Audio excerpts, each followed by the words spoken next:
मेरे साथ बोलिए, भारत माता की।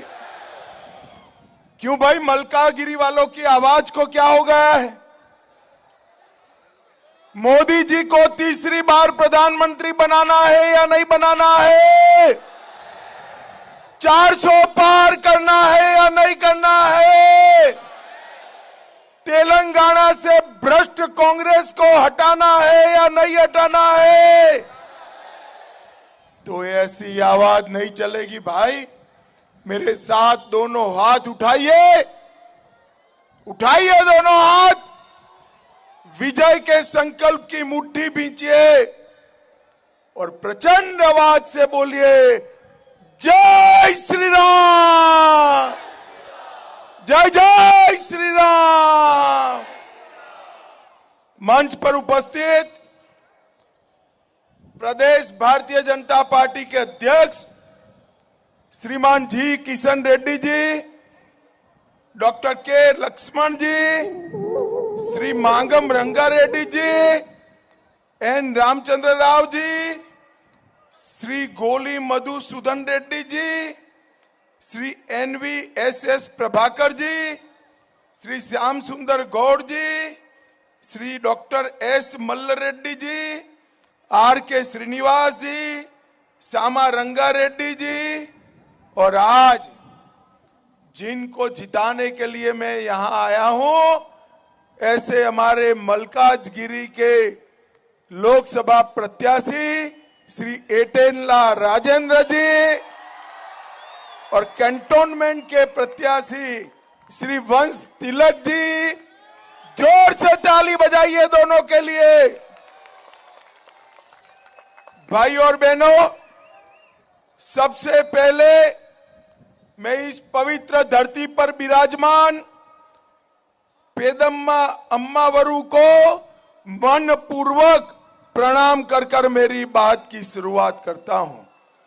भाई और बहनों, मैं यहां आया हूं तब आपको मैं ये कहना चाहता हूं, ये लोकसभा का चुनाव जो है, प्रधानमंत्री नरेंद्र मोदी को फिर से एक बार, तीसरी बार प्रधानमंत्री बनाने का चुनाव है। मित्रों, तीसरी बार एटेला राजेंद्र को दिया हुआ एक एक वोट, उनके नाम के सामने कमल के निशान पर दबाया हुआ एक एक बटन सीधा नरेंद्र मोदी जी को प्रधानमंत्री बनाएगा। भाई और बहनों, ये चुनाव में दो खेमे पड़े हुए, एक भारतीय जनता पार्टी और इंडी अलायंस का, और दूसरा इंडी अलायंस। भाइयों बहनों, मोदी जी भारतीय जनता पार्टी के नेतृत्व कर रहे हैं और इंडी अलायंस अलग अलग दलों को मिलकर मिला है। मित्रों, ये जो चुनाव है उसमें साफ खेमे पड़े हैं। एक और 12 लाख करोड़ के घपले घोटाले करने वाली कांग्रेस पार्टी और उनके साथी दल है। दूसरी ओर 23 साल तक मुख्यमंत्री रहने के बावजूद भी जिन पर 25 पैसे का करप्शन का आरोप नहीं है, ऐसे हमारे नेता नरेंद्र मोदी है।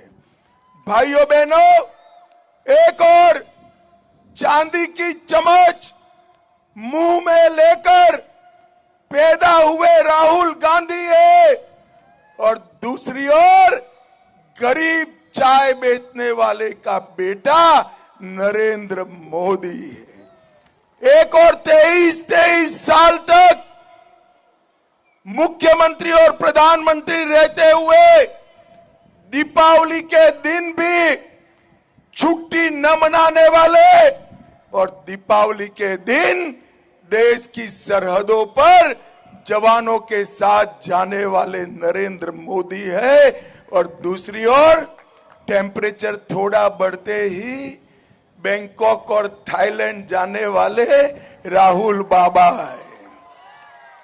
भाइयों बहनों, एक और चार पीढ़ी से इंदिरा जी, राजीव जी, सोनिया जी और अब राहुल गांधी, 4 पीढ़ी से गरीबी हटाओ का नारा देने वाली कांग्रेस पार्टी है, मगर गरीबों के लिए कुछ नहीं किया।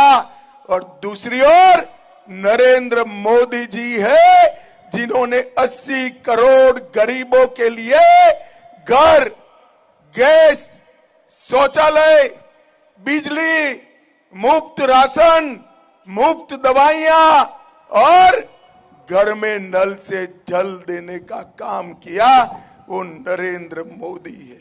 भाइयों बहनों, मुझे बताओ आपका चॉइस क्या है? राहुल बाबा है या नरेंद्र मोदी है? जोर से बोलो, क्या है आपका चॉइस? और जोर से बोलो, क्या है चॉइस? मैं पूर्व जाता हूं, पश्चिम जाता हूं, उत्तर जाता हूं, दक्षिण जाता हूं, नॉर्थ ईस्ट जाता हूं, हर जगह मोदी मोदी मोदी मोदी के नारे लगते हैं भाइयों। और आज मलकागिरी के युवा जो नारे लगाए हैं, वही नारे देश भर के युवा लगा रहे हैं। पूरा देश नरेंद्र मोदी जी को तीसरी बार प्रधानमंत्री बनाने के लिए तैयार है।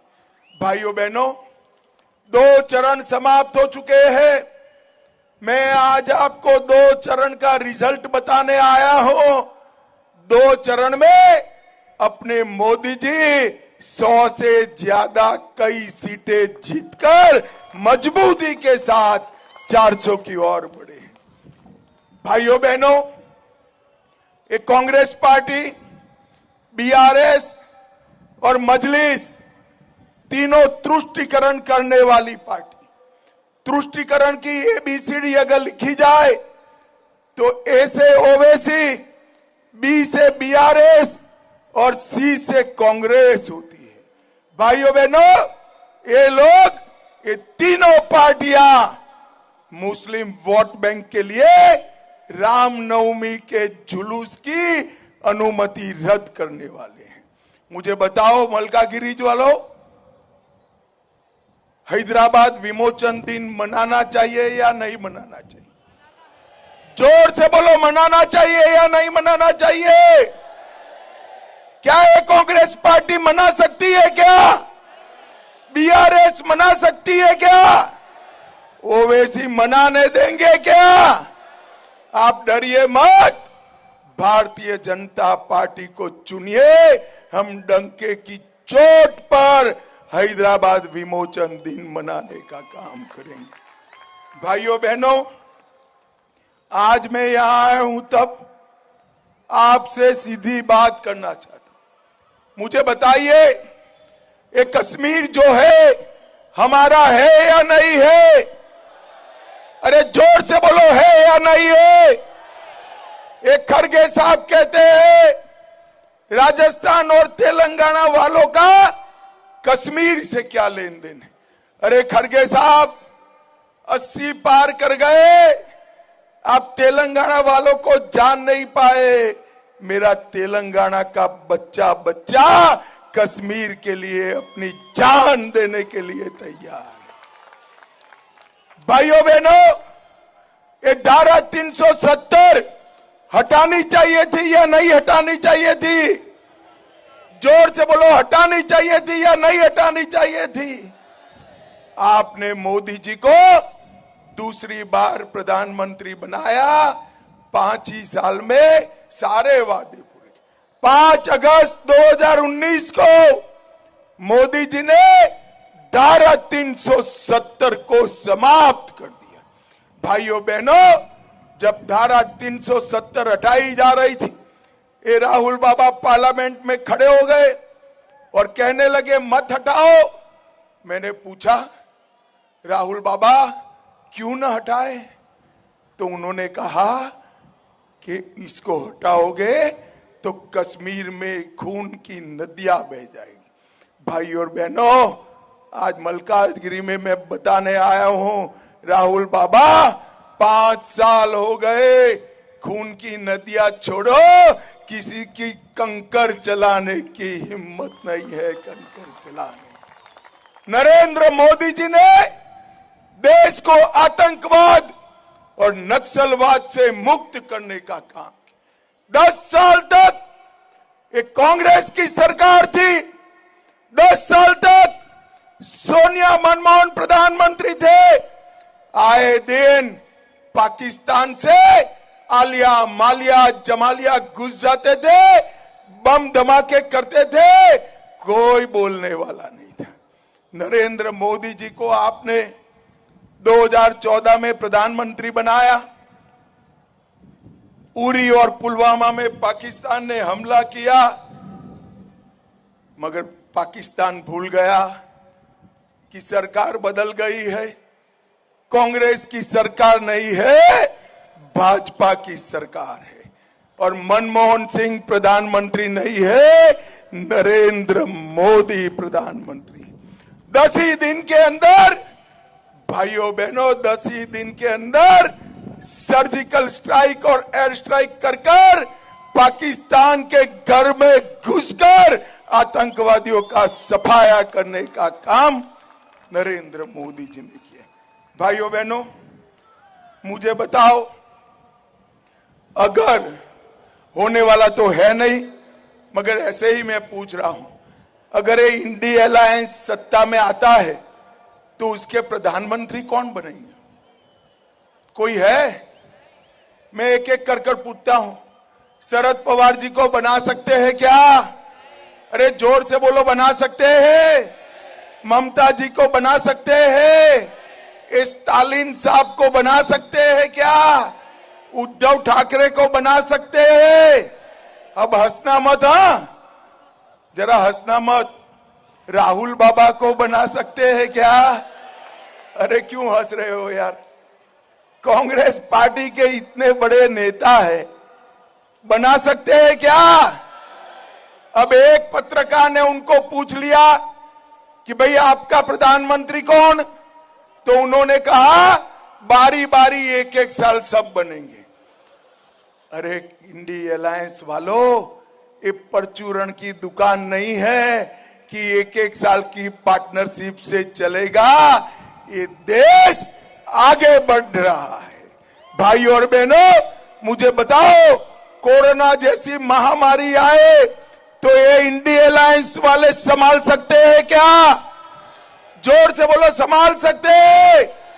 ये देश को आज की स्थिति में केवल और केवल हमारे नेता नरेंद्र मोदी संभाल सकते हैं।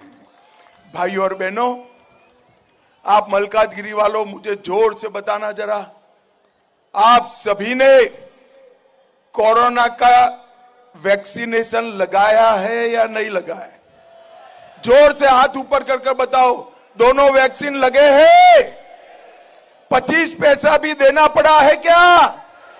देना पड़ा है क्या? उल्टा मोदी जी ने कॉफी पिलाकर 130 करोड़ लोगों को मुफ्त में दोनों वैक्सीन लगाने का काम नरेंद्र मोदी जी ने किया। और मित्रों, उस वक्त ये राहुल बाबा क्या कहते थे? राहुल बाबा कहते थे वैक्सीन मत लगाओ, ये मोदी वैक्सीन है। ये तो अच्छा है, तेलंगाना वाले उनकी सुनते नहीं है, सबने वैक्सीन लगा दिया, पूरे देश ने लगा दिया। अब राहुल बाबा ने देखा कि पूरे देश ने लगाया है, रात को भाई बहन चुपचाप रात के अंधेरे में वो भी वैक्सीन लगाए।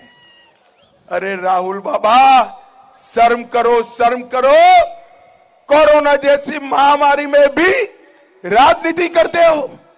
आपकी बस चलती तो लाशों के ढेर लग जाते। ये तो नरेंद्र मोदी थे जिन्होंने देश को सुरक्षित करने का काम किया।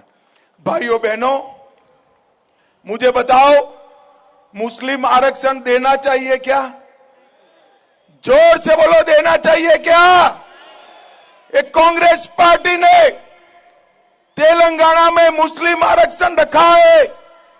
मैं आज तेलंगाना वासियों को बताकर जाता हूं, ये मुस्लिम आरक्षण संविधान विरोधी है और भारतीय जनता पार्टी जब आएगी तो हम ये मुस्लिम आरक्षण को समाप्त कर कर एसटी, एससी और ओबीसी को आरक्षण देंगे। भाई और बहनों, मैंने ऐसा कहा तो मेरे वीडियो को एडिट कर कर लोगों में प्रचार करने लगे कि मोदी जी आरक्षण हटा देंगे। भाइयों बहनों, ये झूठे लोग हैं। मोदी जी के पास 10 साल से बहुमत है। अपने बहुमत का उपयोग नरेंद्र मोदी जी ने आरक्षण हटाने में नहीं किया, 370 हटाने में किया, ट्रिपल तलाक हटाने में किया, देश को सुरक्षित करने में किया, राम मंदिर बनाने में किया। भाई और बहनों, मैं आज एक मोदी गारंटी कहकर जाता हूं, जब तक नरेंद्र मोदी और भारतीय जनता पार्टी है इस देश में से आरक्षण को हम किसी को नहीं हटाने देंगे, किसी को नहीं हटाने। भाई और बहनों, एटेला जी हमारे मजबूत पिछड़ा वर्ग के ओबीसी नेता है। मैं आज यहां आया हूं तब एटेला जी की ओर से आप सभी को अपील करने आया हूं कि यहां एक आरआर टैक्स चल रहा है। तेलंगाना में एक आरआर टैक्स। आरआर टैक्स क्या है मालूम है? Rahul Gandhi Revanth Reddy tax. RR tax, जरा जोर से बोले, कौन सा टैक्स? और आरआर टैक्स की उगाही कर कर पूरे देश की कांग्रेस पार्टी को चुनाव लड़ाया जा रहा है। भाई, आरआर टैक्स में पैसा किसका जाता है? तेलंगाना की जनता रखा जाता है। ये तेलंगाना को रेवंत रेड्डी ने कांग्रेस का एटीएम बनाने का काम किया है। भाइयों बहनों, चिंता मत करिए, हमारे दोनों प्रत्याशी को जिता दो, ये एटीएम में कैश न हो इसकी चिंता हम करेंगे, आप चिंता मत करिए। भाइयों बहनों, तेलंगाना में इंफ्रास्ट्रक्चर में 2500 किलोमीटर का राजमार्ग नरेंद्र मोदी जी ने बनाया। रीजनल रिंग रोड परियोजना 20,000 करोड़ की 350 किलोमीटर की नरेंद्र मोदी लेकर आए। 1100 करोड़ के आवंटन से multi modal transport system Narendra Modi लेकर आए। प्रधानमंत्री ग्राम सड़क योजना 6,000 करोड़ रुपया नरेंद्र मोदी ने दिया। तेलंगाना में देश में सबसे ज्यादा 4 वंदे भारत ट्रेन नरेंद्र मोदी ने चालू की। 26,000 करोड़ से तेलंगाना के रेलवे का विकास हो रहा है। 1,000 करोड़ से सिकंदराबाद और चेरालापल्ली रेलवे स्टेशन का विकास हो रहा है और तेलंगाना में बीबी नगर में एम्स बनाने का काम भी नरेंद्र मोदी ने किया। हासन चेरापल्ली एलपीजी पाइपलाइन 2200 करोड़ की नरेंद्र दार रहे हैं। 2000 करोड़ से कृष्णापट्टनम हैदराबाद तक पेट्रोल पाइपलाइन नरेंद्र मोदी जी लगा रहे हैं और 6300 करोड़ से रामगुंडम फर्टिलाइजर कॉर्पोरेशन को पुनर्जीवित करने का काम भी नरेंद्र मोदी ने किया और हल्दी बोर्ड बनाकर तेलंगाना के हल्दी के किसानों को हमेशा के लिए हल्दी के रेट मिले, इसकी व्यवस्था भी नरेंद्र मोदी ने की। भाइयों बहनों, ये रेवंत रेड्डी जी अभी अभी मुख्यमंत्री बने। अभी अभी उन्होंने मेरे सामने एक केस दर्ज किया है, मगर मैं रेवंत रेड्डी की तरह रोऊंगा नहीं, मैं हाईकोर्ट जाकर इसको कॉज कराऊंगा। रेवंत रेड्डी, कान खोलकर सुनो, ये केंद्र के इशारे पर तेलंगाना में जो भ्रष्टाचार कर रहे हो ना, ये लोग आपका उपयोग कर कर 6 तारीख के बाद आपको छोड़ने वाले हैं। भाई और बहनों, मैं आज बताने आया हूं, पूरा देश फिर से एक बार नरेंद्र मोदी जी को प्रधानमंत्री बनाने के लिए तैयार है। मैं तेलंगाना की जनता को कहने आया हूं, अपील करने आया हूं, तेलंगाना में से कम 12 सीट नरेंद्र मोदी जी के झोली में डालिए। हम तेलंगाना को देश का नंबर 1 राज्य बनाएंगे। बताइए भाई मल्काजगिरी वालों, मोदी जी को फिर से एक बार प्रधानमंत्री बनाओगे क्या? अरे जोर से बोलो, बनाओगे क्या? हमारे दोनों प्रत्याशियों को जिताओगे? 400 पार कराओगे?